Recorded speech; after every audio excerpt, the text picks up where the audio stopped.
Hello सर्वांना हाय बरं का माझ्या प्रियजनांनो. 11 वाजले वाटतं. ते येतंय ना तिथं फोन मध्ये कसं आलं होतं. हा तर बघा, मी जे मुद्दे निवडले कंटेंट मी जे कंटेंट निवडलं त्यातून लोकांनी मला एक वेगळ्या नजरेनं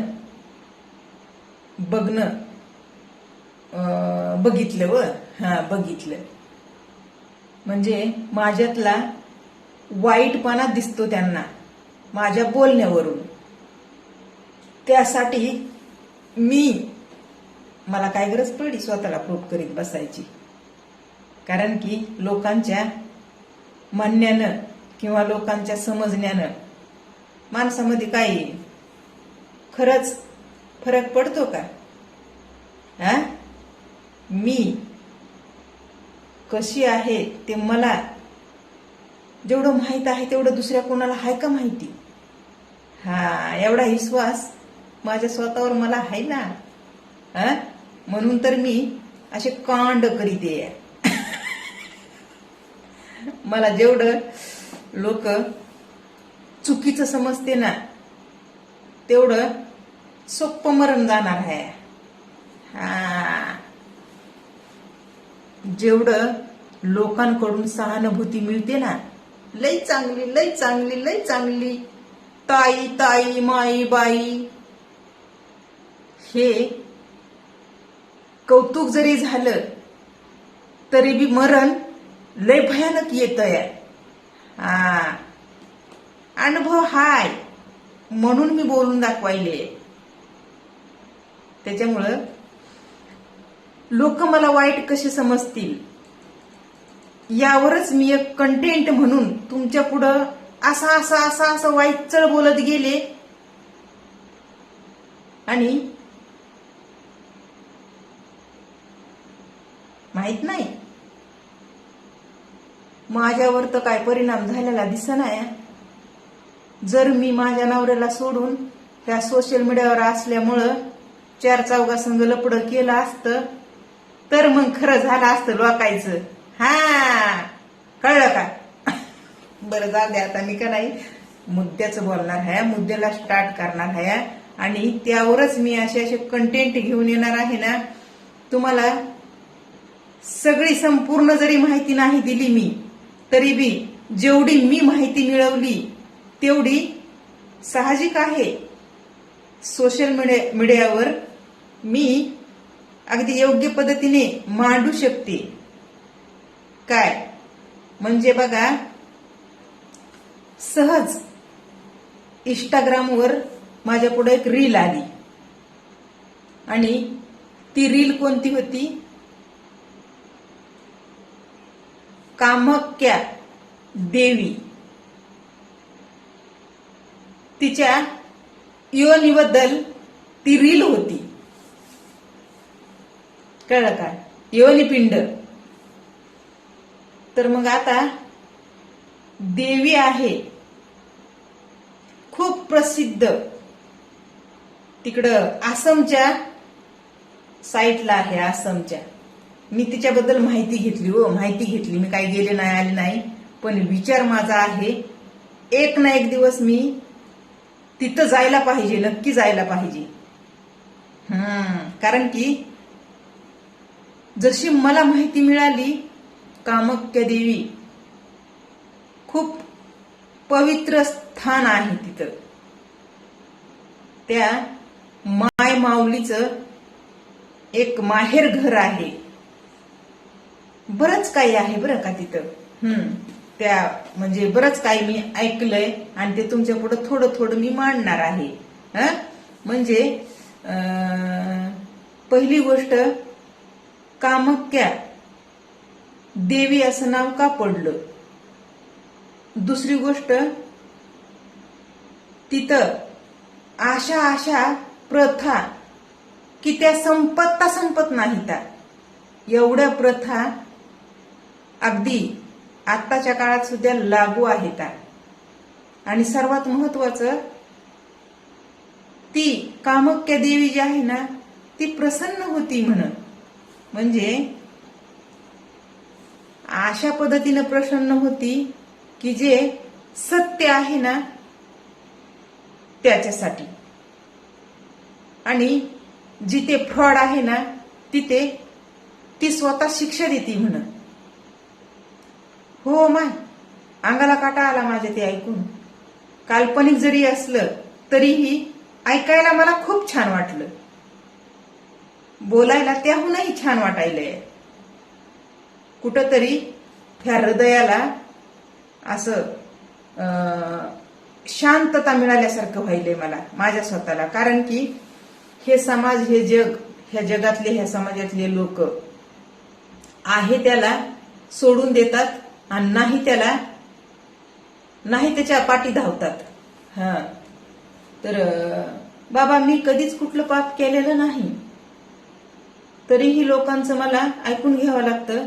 आणि मग मी ह्या कामाख्या देवीबद्दल माहिती घेतली ना तर मला कुठेतरी एक एनर्जी आल्यासारखं फील व्हायला लागलं आणि आधारस्तंभ असल्यासारखं मला फील व्हायला लागलं. मी ऐकत गेले बरीच म्हणजे माहिती मी मिळवलेली आहे. आता किती 2-4 दिवस झाले मी व्हिडिओ टाकलाय का, युट्यूबला नाही टाकलेला. ह्या 4 दिवसामध्ये टाइम भेटेल तसा मी फक्त त्या कामाख्या देवीबद्दलच ऐकत गेले. आणि एकाच व्हिडिओमध्ये सर्व गोष्टी त्या होत्या बरं का. अजून बऱ्याच असतील ना, असं नाही की नाही, पण एकच व्हिडिओ बघायला मला खूप चांगली माहिती करून घ्यायला 4 दिवस लागले ना. थोडा टाइम भेटेल तसा का होईना, पण जेवढं ऐकतान तेवढं मस्त, जेवढं ऐकतान तेवढं एकदम प्युअर, एकदम खरं. हो, म्हणजे बघा तिथे सतीच्या वडिलांनी सतीला आणि सतीच्या वडिलांमध्ये वादविवाद झाल्यामुळे तिने क्रोध केला, स्वतःला संपवून घेतले. आणि त्यामुळे मग नंतर महादेवाला समजले, महादेव आले आणि महादेवाने पुन्हा सतीला उचलून त्या पर्वतावर नेले आणि मग तिथं नेऊन स्वतःचा सत्यानाश, असं म्हणजे कसं स्वतःचं हे होतंय, संतुलन बिघडतंय, तसं ते स्वतःचा आपा स्वतःवरचा ते संपला त्यांच्या. आणि त्याने खूप मोठा असं तांडव केला आणि तसं करता करता त्या सतीच्या शरीराचे काही भाग बऱ्याच ठिकाणी पडलेले आहेत म्हणून घेऊन जाताना. तर त्यापैकीच एक ते योनिपिंडाचा भाग तिथे पडलेला आहे. कोणती नदी एक आहे बघा, तिथे नदीचा खूप मोठा उल्लेख आहे. मी त्या नदीबद्दल पुन्हा तुम्हाला सांगते. एक पॉइंट वरच खूप वेळ जाणार आहे बोलायला. तर मी आता हे फक्त वरच तुमच्या समोर मांडायले की बाबा हे तुम्हाला माहित आहे का, कामाख्या देवी नावाचं प्रसिद्ध मंदिर आणि खूप धार्मिक, म्हणजे सत्य घटनावर आधारित. हो, सत्य घटनावर आधारित. जरी त्याला काळ उलटून गेले असतील ना तरीही सत्य घटनावर आधारित आहे असं म्हणते. तर तिथे बऱ्याच गोष्टी घडतात बरं का. अगदी त्या प्रत्येक गोष्टी. आणि सर्वात खास काय आहे माहितीये का, ज्यांचा ह्या कर्मभूमीवर जन्म झालाय तो जन्म फक्त एकच ठिकाणाहून प्रत्येकानं घेतलाय. प्रत्येकानं, कुणी बी असू द्या, कसला बी असू द्या, पशु पक्षी प्राणी मानवी, सगळं एका ठिकाणावरूनच जन्म झालेला आहे. ते म्हणजे महिलेची योनिपिंड, महिलेचं योनिपिंड. आता महिला आणि देवी जरी बी फरक असेल ना देवी देवतामध्ये आणि महिलांमध्ये, तरीही पिंड, योनी पिंड महिलांना पण आहे, जसं देवीला असतं. आणि मग तेच योनी पिंड, त्याची पूजा होतीये, पूजा करतात पूजा, आणि ती पूजा पण शुद्ध मनाने केली तरच तुमची खैर आहे. आणि जर मनामध्ये थोडं जरी पाप आणलं तरी मग तुमचं सर्वनाश होत आहे. हे घडलेलं आहे म्हण तिथं. जसं की बघा, ह्या कलियुगामध्ये एखाद्या बाईसोबत अन्याय अत्याचार करणारे करून जातात. त्यांना समजून घ्यायचं नसतं. त्यांना एक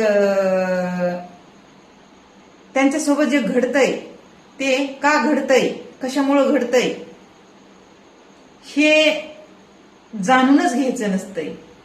म्हणजे कुठे ना कुठेतरी महिलेचा एक अपमान म्हणा, निरादर म्हणा, काही ना काहीतरी महिलेचा आपल्याकडून, पुरुषाकडून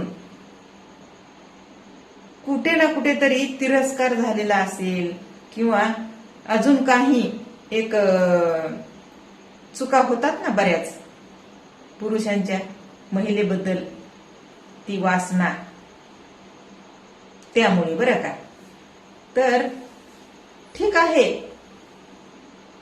महिलाचा पण तिथे समावेश काही ना काहीतरी असू शकतोय, असतो बरं का. पण तिचा समावेश असा म्हणजे मला तरी वाटत नाही की ती अशीच कुणालाही कुठेही वाटत फिरतीय. तिला ज्यांना द्यायचं असतं त्यांना ती नक्की देत असेल बरं का. खरं आहे ना. मग ज्यांना दिलंय त्यांना ते घेता येत नाही, आणि तेच लोक मग पापाचे भागीदार बनतात म्हणे बरं का. त्या कामाख्या देवीच्या उदाहरणावरून मी तुम्हाला सांगायले आहे की महिला कोणतीही कशीही असू द्या, ती तुम्हाला देते ना.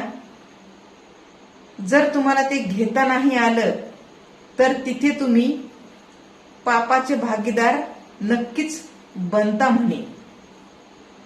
घेता नाही आलं, ती देते ते तुम्हाला सोडवून सांगते. म्हणजे बघा, तुम्हाला त्या महिलेला मिळवण्यासाठी काही ना काहीतरी शक्कल लढवावी लागते, आणि ते लढवतात पुरुष. जेव्हा ती महिला तुमच्या त्या झाशामध्ये येते आणि तुम्हाला तिच्याकडलं जे काय आहे ते देता वेळेस एकदाही विचार स्वतःचा करत नाही, कारण की तुम्ही तिचा विश्वास जिंकलेला असतोय. तुम्ही तिच्या हृदयामध्ये कुठे ना कुठेतरी स्वतःचं स्थान बनवलेलं असतंय, जागा तिच्या हृदयामध्ये तुमच्यासाठी जागा बनवलेली असते ती कुणी पुरुषांनी. तेव्हाच ती महिला तुमच्यावर विश्वास करती, ठेवती, आणि त्यानंतरचा पुढचा पाऊल उचलती. आणि मग ती असा पाऊल उचलते की एकदम सुरक्षा कवच असं त्या पुरुषाला समजते, आणि ती त्याच्यासाठी कुठेच कमी पडत नाही.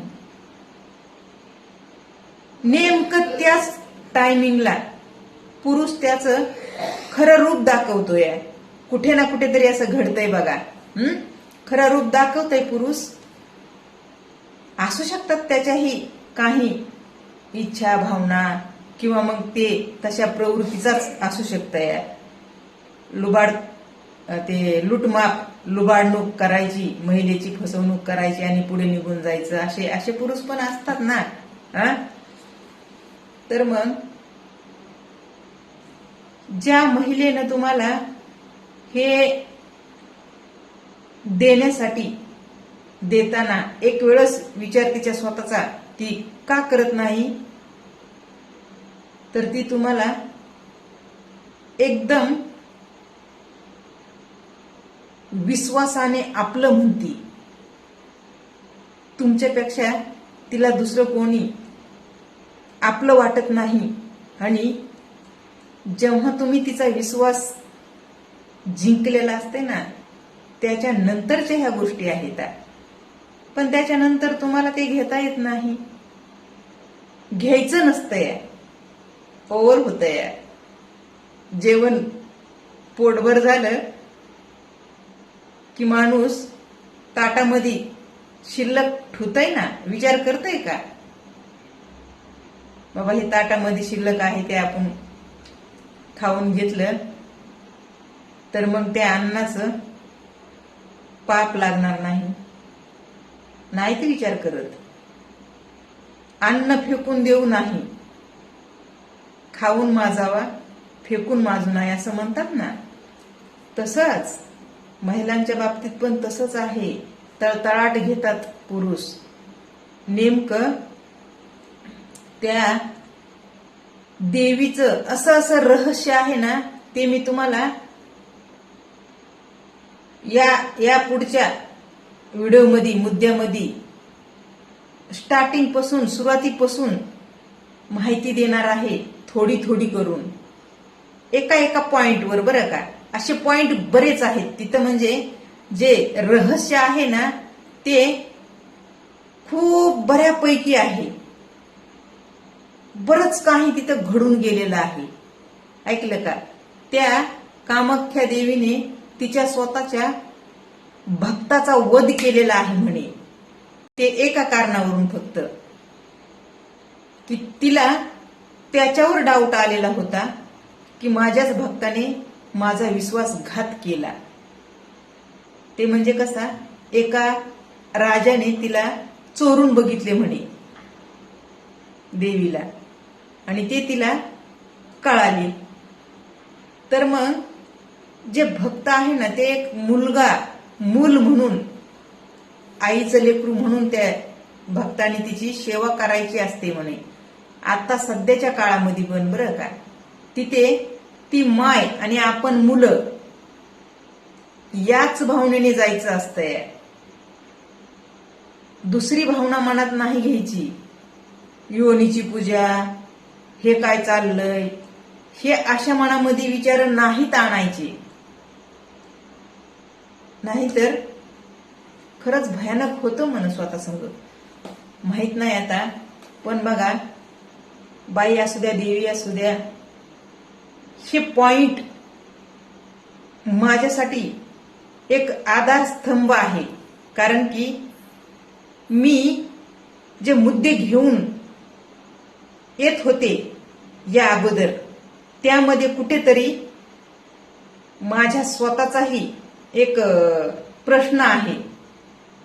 ते म्हणजे माझ्या स्वतःवर प्रश्नचिन्ह लोक उठवतात, आणि त्यातून मी बाहेर कशी पडते ते बघत राहतो मी आता.